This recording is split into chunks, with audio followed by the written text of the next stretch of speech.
Standard Diagnosis and Treatment Guidelines. Welcome to STDs today. The management of rhesus incompatibility in pregnancy focuses on preventive maternal sensitization and monitoring the fetus for hemolytic diseases of the fetus and newborn. HDFN. This brief lecture outlines the standard treatment guidelines. Introduction and pathophysiology. RH incompatibility occurs when an RH negative mother carries an RH positive fetus. If fetal RBCs enter the maternal circulation, the mother's immune system produces anti-D antibodies. These antibodies cross the placenta in subsequent pregnancies, attacking fetal RBCs and leading to anemia, jaundice, heart failure, or hydrops fetalis. Screening. First visit. All pregnant women must have blood grouping, RH typing, and an indirect Coombs test at their first prenatal visit.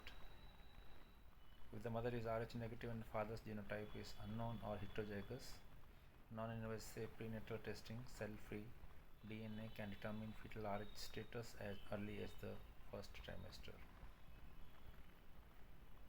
Repeat ICT. If the initial ICT is negative, it should be repeated at 28 weeks before administering routine prophylaxis. Primary prevention and sensitized mother. The goal is to prevent the mother from forming antibodies using anti-D immunoglobulin, RHIG.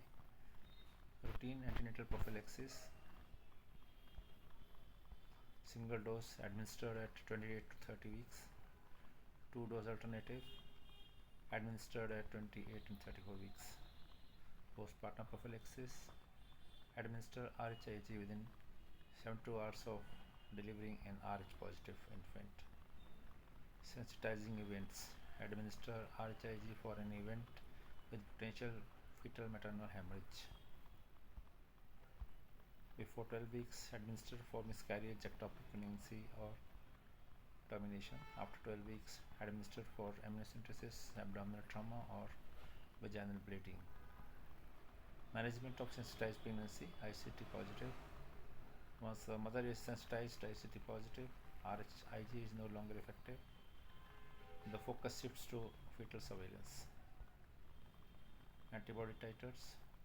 Serial titers are performed usually monthly until 24 weeks, then every 2 weeks. A critical titer warrants closer fetal monitoring. Fetal anemia monitoring. MCAPSV Doppler. Middle cerebral artery peak systolic velocity is the gold standard for non-invasive detection of fetal anemia.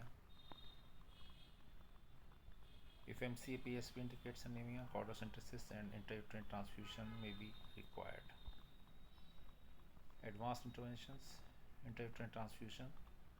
Donor or negative blood is transfused into the fetal umbilical vein to treat severe anemia. Exchange transfusion. Performed postnatally for newborns with severe hyperbilirubinemia or anemia to replace sensitized RBCs. Standard treatment for RH incompatibility involves preventive sensitization in RH negative mothers by administering anti-D immunoglobulin, usually in the third trimester and within 72 hours of delivering an RH positive baby. For already sensitized mothers, management shifts to monitoring maternal antibody titers and using MCAPSV Doppler ultrasounds to detect and treat fetal anemia through intrauterine transfusions if necessary. This is for information purpose only. For medical advice or diagnosis, consult a professional, please. Hit the like and subscribe button if you like the video. Constructive points are welcome. Disclaimer.